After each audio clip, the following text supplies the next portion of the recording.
അതിനെക്കുറിച്ച് ആലോചിച്ച പിന്നെ അവന്റെ ജീവിതത്തിന് യാതൊരു സന്തോഷവും ഇല്ല, ഒരു ആനന്ദവും ഇല്ല, ഒരു ആഹ്ലാദവും ഇല്ല. അതുകൊണ്ട് തന്നെ അല്ലാഹുവിന്റെ ഹബീബ് സല്ലല്ലാഹു അലൈഹി വസല്ലം തങ്ങൾ നമ്മെ പഠിപ്പിച്ചത് മനുഷ്യർക്ക് മറവി അനുഗ്രഹമാണ്. എന്നാൽ ചില നേരങ്ങളിൽ അത് അല്ലാഹുവിന്റെ പിന്നെ അവിടെ നടക്കുന്ന സർവമാന കാര്യങ്ങളും മൃഗങ്ങൾ അറിയുന്നുണ്ട്, ജിന്നുകൾ അറിയുന്നുണ്ട്. ഇന്ന സകലയും മനുഷ്യരും ജിന്നുമല്ലാത്ത സർവമാന വസ്തുക്കളും ആ ഖബറിൽ നടക്കുന്ന കാര്യങ്ങളെ കുറിച്ച് അറിയുന്നുണ്ടെന്ന് ഹബീബ് സയ്യിദുനാ റസൂലുള്ളാഹ്. ഖബറിനെ കുറിച്ച് നമ്മൾ ആലോചിച്ചിട്ടുണ്ടോ? ഖബറിനെ കുറിച്ച് നമ്മൾ കരഞ്ഞിട്ടുണ്ടോ? എല്ലാവരും സഹാബിമാര് എങ്ങനെയായിരുന്നു? സയ്യിദുനാ ഉസ്മാൻ ഖബറ് കണ്ടാൽ പിന്നെ ഒഴുകുന്നതാണീരു കണ്ണുകൾ ക്ഷണം തന്നെ. സയ്യിദുനാ ഉസ്മാൻ ഇബ്നു അഫ്ഫാൻ റളിയല്ലാഹു തആല അൻഹു ഖബർ കാണുമ്പോൾ പൊട്ടി പൊട്ടി കരയുമത്രേ. ഈ ഹദീസ് വളരെ വ്യക്തമായി കൊണ്ട് ബഹുമാനപ്പെട്ട മുഹദ്ദിദീങ്ങളെ നമ്മളെ പഠിപ്പിക്കുന്നുണ്ട്. ഖാല ഉസ്മാൻ ഇബ്നു അഫ്ഫാൻ, സയ്യിദുനാ ഉസ്മാൻ ഇബ്നു അഫ്ഫാൻ റളിയല്ലാഹു തആല അൻഹു ആയിരുന്നു ഇദാ വഖഫ അലാ ഖബരി യബ്കീ ഹത്താ യബുല്ല ലഹിയതഹു. ഖബർ കണ്ടാൽ അവിടെ ഇങ്ങനെ ഇരുന്നു പോകും സയ്യിദുനാ ഉസ്മാൻ ഇബ്നു അഫ്ഫാൻ. ബഹുമാനപ്പെട്ട സയ്യിദുനാ ഉസ്മാൻ ഇബ്നു അഫ്ഫാൻ ആരാണ് പ്രിയപ്പെട്ടവരെ? ഹബീബ് സയ്യിദുനാ റസൂലുള്ളാഹി സ്വല്ലല്ലാഹു അലൈഹി വസല്ലം തങ്ങളുടെ സന്തത സഹചാരിയാണ്. ഇസ്ലാമിക റിപ്പബ്ലിക്കിന്റെ മൂന്നാമത്തെ ഖലീഫയാണ്. ദുനിയാവിന്റെ മുകളിൽ നിന്ന് തന്നെ സുഖലോക സ്വർഗത്തിന്റെ സർട്ടിഫിക്കറ്റ് കൊടുത്ത സഹാബിയാണ്. എന്നിട്ടാണ് ഖബർ കാണുമ്പോ ഓരോ ഖബർ കാണുമ്പോഴും അതിന്റെ അടുത്ത് നിന്നുകൊണ്ട് കരഞ്ഞ് കരഞ്ഞ് കരഞ്ഞ് തന്റെ താടി രോഗങ്ങൾ നനഞ്ഞു കുതിർന്ന രൂപത്തിൽ കരയുന്ന സയ്യിദുനാ ഉസ്മാൻ ഇബ്നു അഫ്ഫാൻ റളിയല്ലാഹു തആല അൻഹുവിന്റെ ചരിത്രം നമ്മെ പഠിപ്പിക്കുകയാണ്. ഇത് കണ്ട സ്വഹാബത്ത് ചോദിക്കുന്നു, ഫഖീല ലഹു തദ്കുർ ജന്നത വന്നാർ വലാ തബ്കീ. സയ്യിദുനാ ഉസ്മാൻ ഇബ്നു അഫ്ഫാൻ റളിയല്ലാഹു അൻഹുവിനോട് ചോദിക്കുകയാണ്, നിങ്ങളെല്ലോ നരകത്തെ കുറിച്ച് പറയുമ്പോൾ കരയാത്തത്? നരകമാണല്ലോ ഏറ്റവും വലിയ ഭീകരൻ, ഏറ്റവും പ്രയാസമേറിയ നരകത്തിലാണല്ലോ. പക്ഷേ നിങ്ങൾ നരകത്തെ കുറിച്ച് പറയുമ്പോൾ നിങ്ങൾ ഒരിക്കലും കരയാറില്ല. എന്താണ് നിങ്ങൾ ഖബറിനെ കുറിച്ച് പറയുമ്പോൾ, ഖബർ കാണുമ്പോൾ നിങ്ങൾ കരയുന്നതെന്ന് സയ്യിദുനാ ഉസ്മാൻ ഇബ്നു അഫ്ഫാൻ റളിയല്ലാഹു തആല അൻഹുവിനോട് സ്വഹാബത്ത് ചോദിക്കുമ്പോ പറയുന്ന മറുപടിയാണ്, പ്രിയപ്പെട്ട പെങ്ങളെ, പ്രിയപ്പെട്ട എന്റെ ചെറുപ്പക്കാരാ, നമ്മൾ മനസ്സിലാക്കേണ്ടത് സയ്യിദുനാ ഉസ്മാൻ റളിയല്ലാഹു തആല അൻഹു പറയുകയാണ്, ഇന്ന റസൂലുള്ളാഹി സ്വല്ലല്ലാഹു അലൈഹി വസല്ലം ഇന്നൽ ഖബറ അവ്വലു മനാസിലിൽ ആഖിറ. ആഖിറത്തിലെ ആദ്യത്തെ ഭവനമാണ് ഖബർ. എന്നിട്ട് സയ്യിദുനാ ഉസ്മാൻ റളിയല്ലാഹു തആല അൻഹു ഹബീബായ മുത്തുനബി പറഞ്ഞ ഹദീസ് പറഞ്ഞു കൊടുക്കുകയാണ്, ഖബറാണ് ആഖിറത്തിന്റെ ആദ്യത്തെ ഭവനം. അതുകൊണ്ട് ഫൈന ജമിനു ഫമാ അബദഹു ഐസറു. ആരെങ്കിലും ആ ഖബറിൽ വിജയിച്ചു കഴിഞ്ഞാൽ പിന്നെ അവിടെ നിന്ന് അങ്ങോട്ട് അവർക്ക് യാതൊരു പ്രയാസവും ഇല്ല.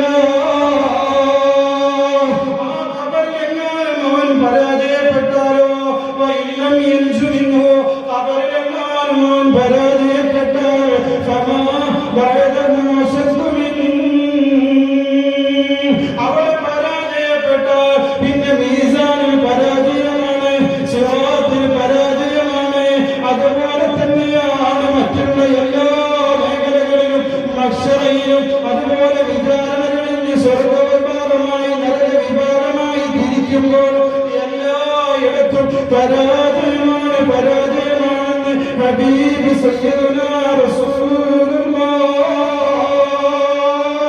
സ്വല്ലല്ലാഹു അലൈഹി വസല്ലം എന്നെ പഠിപ്പിച്ചിട്ടുണ്ട് എന്ന് ബഹുമാനപ്പെട്ട സയ്യിദുനാ ഉസ്മാൻ ഇബ്നു അഫ്ഫാൻ. അതാണ് ഞാൻ ഖബർ കാണുമ്പോൾ ഇങ്ങനെ കരയുന്നത്, ഖബറിനെ കുറിച്ച് കാര്യം അത് മാത്രം ആലോചിച്ച് കരയുന്നത്. മറ്റേ നരകത്തിനെ കുറിച്ചോ അതല്ലെങ്കിൽ മീസാനിന്റെ അടുത്ത് വെച്ചുള്ള ബയാനുകളെ കുറിച്ചോ സിറാത്ത് പാലം വിട്ടുകിടക്കുന്നതിനെ കുറിച്ചോ എനിക്കൊരു ഭയവുമില്ല. ഖബറിലെല്ലാം ഞാൻ വിജയിച്ചാൽ പിന്നെ മറ്റെല്ലാം എനിക്ക് വളരെ എളുപ്പമാണ്. ഖബറിൽ ഞാൻ പരാജയപ്പെട്ടു കഴിഞ്ഞാൽ പിന്നെ എല്ലാം അശക്തമില്ലു, ഏറ്റവും വലിയ കഠിന കഠോരമാണെന്ന് ഹബീബ് സയ്യിദുനാ റസൂലുള്ളാഹി സ്വല്ലല്ലാഹു അലൈഹി വസല്ലം എന്നെ പഠിപ്പിച്ചിട്ടുണ്ട് എന്ന് ബഹുമാനപ്പെട്ട സയ്യിദുനാ ഉസ്മാൻ ഇബ്നു അഫ്ഫാൻ. പ്രിയപ്പെട്ടവരെ, ആ ഖബറിൽ നമുക്ക് വിജയിക്കാം. ആ ഖബറിൽ നമ്മൾ പരാജയപ്പെടാൻ പാടില്ല. അല്ലാഹു തൗഫീഖ് നൽകി അനുഗ്രഹിക്കട്ടെ. അതിന് ഹബീബായ മുത്തുനബി സ്വല്ലല്ലാഹു അലൈഹി വസല്ലം തങ്ങൾ ഒരുപാട് കാര്യങ്ങൾ നമ്മെ പഠിപ്പിച്ചിട്ടുണ്ട്. സ്വതക്കയിൽ പെട്ടതാണ് നമ്മൾ പറഞ്ഞത്. അതുപോലെ തന്നെ സൂറത്തുൽ മുൽക്ക് പാരായണം ചെയ്യുക. നമ്മൾ ആരെങ്കിലും പാരായണം ചെയ്യുന്നു, നമ്മൾ ചിന്തിക്കേണ്ട വിഷയമല്ല. ഇശാമഴവിന്റെ ഇടയിൽ അല്ലെങ്കിൽ ദിവസത്തിൽ ഏതെങ്കിലും ഒരു നേരം സൂറത്തുൽ മുൽക്ക് സൂറത്തു സജദ പാരായണം ചെയ്താൽ ഖബറിൽ അവർക്ക് രക്ഷയുണ്ടാകുമെന്ന് ഹബീബ് സയ്യിദുനാ റസൂലുള്ളാഹി. നമ്മളിപ്പോ നല്ല ഭക്തി നിർഭരമായി നമ്മൾ ഇരിക്കുന്നു, ഞാൻ നല്ല ഭക്തി നിർഭരമായി ഞാൻ പറയുന്നു, പക്ഷെ ഇവിടെ നിന്ന് ഇറങ്ങിയാൽ നമ്മുടെ അവസ്ഥ എന്താ? നമ്മൾ മറ്റൊരു ലോകത്തേക്ക് നമ്മൾ മാറി. പക്ഷെ ഏത് ലോകത്തേക്ക് നമ്മൾ മാറുമ്പോഴും ഉള്ളിൽ നമ്മൾ ചെയ്യുന്ന സർവമാന പ്രവർത്തനങ്ങളിലും നീതിയും അനീതിയും ധർമ്മവും അധർമ്മവും സത്യവും അസത്യവും വേർതിരിച്ച് ചെയ്യാൻ നമ്മൾ ശ്രമിക്കുക എന്നുള്ളതാണ്. അല്ലാഹു തൗഫീഖ് നൽകി അനുഗ്രഹിക്കട്ടെ.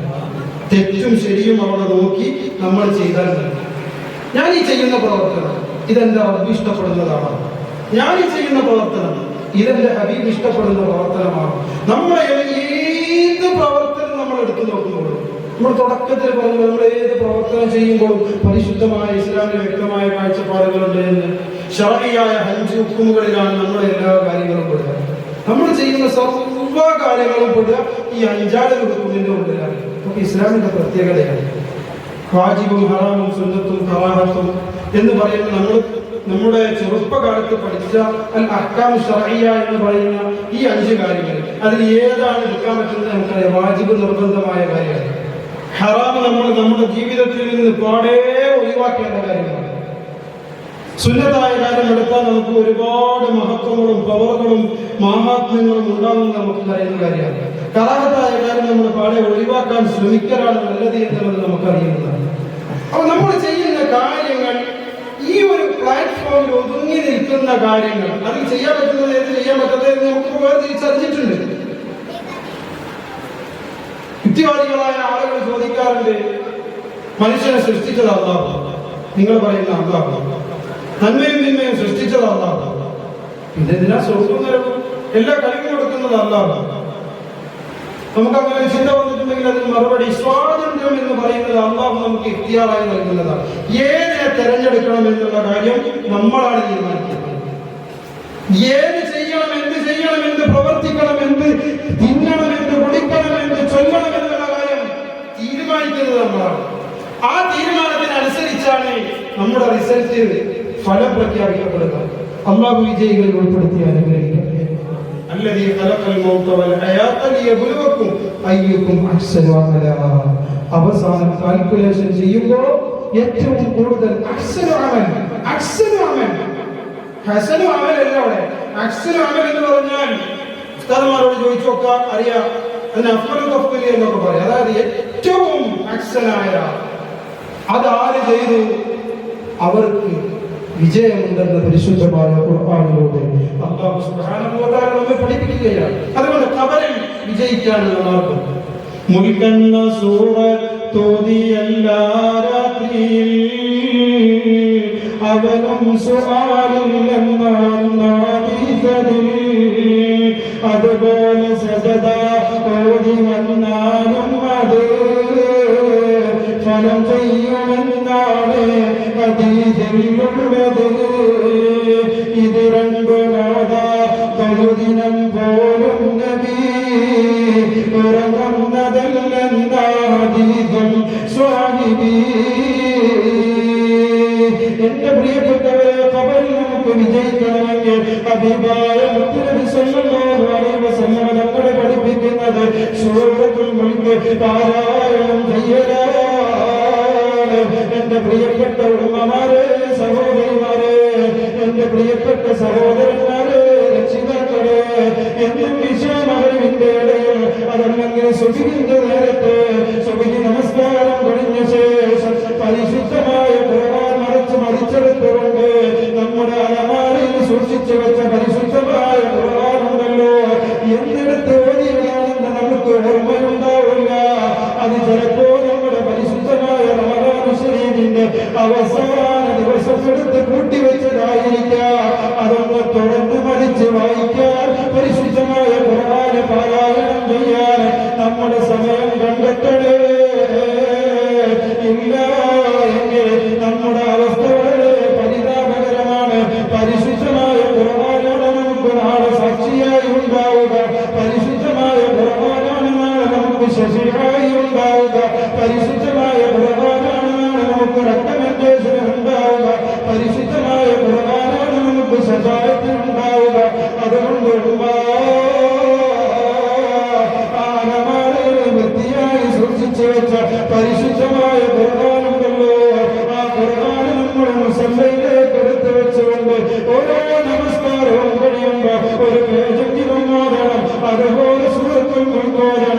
മുൽക്കുന്ന സൂറ തോന്നിയല്ല രാത്രിയിൽ അവനും സുവാരിൽ വന്നു ഹദീസതിൽ എല്ലാ രാത്രിയും പരിശുദ്ധമായ സൂറത്തുൽ മുൽക്ക് ഓതിയ അഥവാ തബാറകല്ലദീ ബിയദിഹിൽ മുൽക്ക് വഹുവ അലാ കുല്ലി ശൈഇൻ ഖദീർ അല്ലദീ ഖലഖൽ മൗത വൽ ഹയാത ലിയബ്ലുവക്കും അയ്യുക്കും അഹ്സനു അമല വഹുവൽ അസീസുൽ ഗഫൂർ എന്ന് തുടങ്ങുന്ന പരിശുദ്ധമായ ഖുർആനിന്റെ അവസാനത്തെ സെക്കൻഡ് ലാസ്റ്റ് ആയ സൂറത്തുൽ മുൽക്ക് നമ്മൾ പാരായണം ചെയ്താൽ അവനും സുആലിൽ നിന്ന് വന്നു ഹദീസതിൽ അവർക്ക് നാളെ പാരത്രിക ലോകത്തേക്ക് കടന്നു ചെല്ലേണ്ട അതിഭയാനകരമായ അതിവത്സമത്തോടുകൂടി അതിജയിക്കേണ്ട ആ ഖബറിലവർക്ക് വിചാരണയില്ല.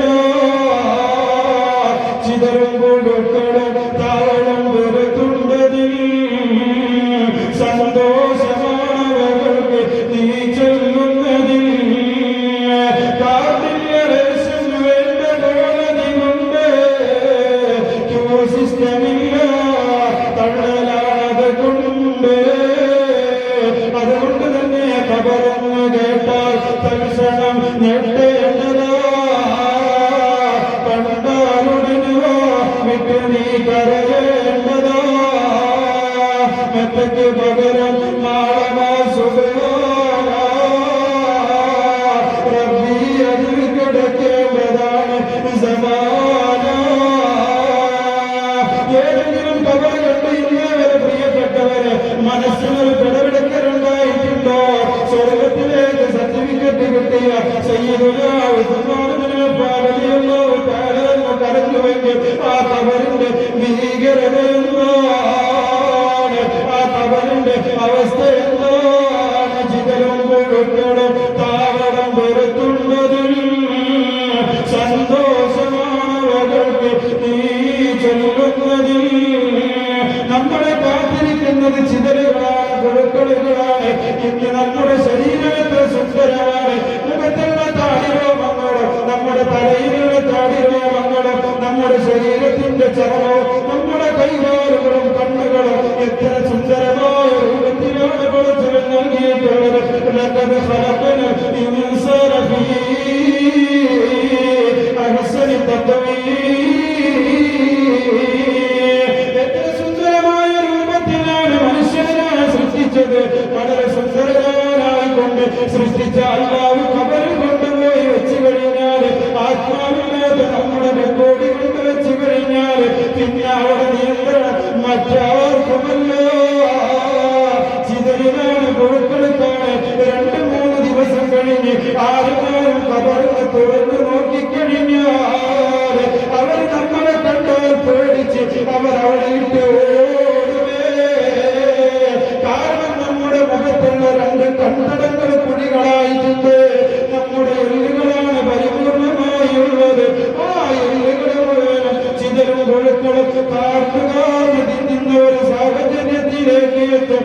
പ്രത്യേകമായ ശരീരം സൂക്ഷിക്കുവാൻ പ്രത്യേകമായ ആളുകൾക്ക് പവർ കൊടുത്തിട്ടുണ്ട്.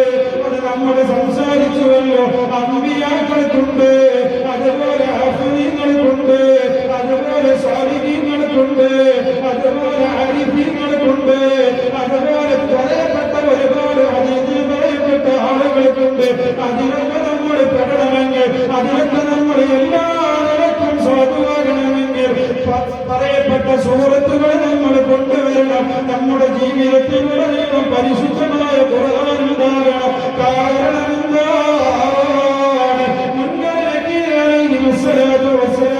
കൊണ്ട് നമ്മളോട് ചോദ്യങ്ങൾ ചോദിക്കുമ്പോ ആ ചോദ്യത്തിന്റെ മറുപടിയായിക്കൊണ്ട് പരിശുദ്ധമായ ഖുർആൻ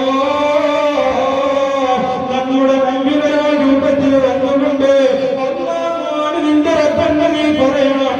അതുപോലെ മുഹമ്മദ് നബിയാണ് നിന്റെ നബിയെന്ന് പറയണമെന്ന് ഹദീസുകളിൽ വ്യക്തമായി കാണുകയാണ്. അതുകൊണ്ട് എന്റെ പ്രിയപ്പെട്ട ഉമ്മ, എന്റെ പെങ്ങളെ, എന്റെ സഹോദരന്മാരെ, നിസ്കാരവും പരിശുദ്ധമായ ഖുർആനും നിർബന്ധമായി ചെയ്യേണ്ട കാര്യങ്ങൾ ഒരിക്കലും വിട്ടുവീഴ്ചയ്ക്ക് അനുവദിക്കാൻ പാടില്ല. ജീവിതത്തിന്റെ ഏതേത് തിരക്കുകളാണെങ്കിലും ഏതേത് മേഖലകളിലാണെങ്കിലും അവിടെയൊക്കെ നിർബന്ധിത ബാധ്യതകൾ സമയബന്ധിതമായി തന്നെ ചെയ്യാൻ നമ്മൾ മുന്നോട്ട് വരണം. ഒരൊറ്റ ഹദീസ് കൂടി ഞാൻ പറഞ്ഞു ഞാൻ വിരാമപ്പെടുകയാണ്. ബഹുമാനപ്പെട്ട അബൂ ഉമാമ റളിയല്ലാഹു തആല റിപ്പോർട്ട് ചെയ്യുന്ന ഹദീസിൽ കാണാം, ഖാല സമീഅതു റസൂലുള്ളാഹി സ്വല്ലല്ലാഹു അലൈഹി വസല്ലം. അബൂ ഉമാമ തങ്ങൾ പറയുകയാണ്, റസൂലുള്ളാഹി പറയുന്നതായി ഞാൻ കേട്ടിട്ടുണ്ട്, ഇഖ്റഉൽ ഖുർആൻ, നിങ്ങൾ പരിശുദ്ധമായ ഖുർആൻ ഓതണേ. പരിശുദ്ധമായ ഖുർആൻ നിങ്ങൾ നിങ്ങളുടെ ജീവിതത്തിൽ കൊണ്ടു നടക്കണേ. പ്രിയപ്പെട്ടവരെ, ആ ഖുർആൻ നമുക്ക് ഓതാനുള്ളതാണ്. നമ്മുടെ അഭിമാനമാണ്, ആദർശമാണ്, വഴികാട്ടിയാണ്, മാർഗമാണ്, നമ്മുടെ എല്ലാ നിലക്കുമുള്ള ത്വരീഖാണ്. അതുകൊണ്ട് പരിശുദ്ധമായ ഖുർആൻ അലമാരയുടെ ഉള്ളിൽ വെച്ച് പൂട്ടിവെച്ച് ഷോക്കേസിൽ വെക്കാനുള്ളതല്ല. അതിനടുത്ത് പാരായണം ചെയ്യൽ നമ്മുടെ ബാധ്യതയാണെന്ന് ശഫീഉൽ വറാ നബി മുഹമ്മദ് മുസ്തഫ ഇഖ്റഉൽ ഖുർആന, നിങ്ങൾ ഖുർആൻ പാരായണം ചെയ്യുക. ഫഇന്നഹു നിശ്ചയമായും ആ ഖുർആൻ യഅ്തിയാൽ വരുന്നതാണ് യൗമൽ ഖിയാമ, ഖിയാമത്ത് നാളിൽ അത് വരും. ശഫീഉൽ ലിഅസ്ഹാബിഹി, അത് പാരായണം ചെയ്ത അതിന്റെ അനുയായികൾക്ക് റെക്കമെൻഡേഷനായിക്കൊണ്ട് പരിശുദ്ധമായ ഖുർആൻ നാളെ പാരത്രിക ലോകത്ത് ഖിയാമത്ത് നാളിൽ വരുമെന്ന് ഹബീബ് സയ്യിദുനാ റസൂലുള്ളാഹ്. അല്ലാഹു നമുക്ക് തൗഫീഖ് നൽകി അനുഗ്രഹിക്കട്ടെ. പരിശുദ്ധമായ ഖുർആൻ, അതുപോലെ നമസ്കാരം, നിർബന്ധമായ ബാധ്യതകളൊക്കെ നിറവേറ്റി അല്ലാഹു അവന്റെ ഹബീബും പൊരുത്തപ്പെടുന്ന രീതിയിൽ നമ്മുടെ ആയുസ്സിനെ ചെലവഴിക്കാനുള്ള എല്ലാ തൗഫീഖുകളും അല്ലാഹു നമുക്ക് നൽകി അനുഗ്രഹിക്കട്ടെ. അവസാനം ആഖിബത്ത് നന്നായി മരിക്കാനുള്ള തൗഫീഖ് അല്ലാഹു നമുക്ക് നൽകി അനുഗ്രഹിക്കട്ടെ. ഇൻഷാ അല്ലാഹ് ഇനി നേരങ്ങളിലേക്ക് കടക്കുകയാണ്. എല്ലാവരും പരിപൂർണമായ കാര്യങ്ങളിലൊക്കെ സഹകരിക്കണം. ഇൻഷാ അല്ലാഹ്.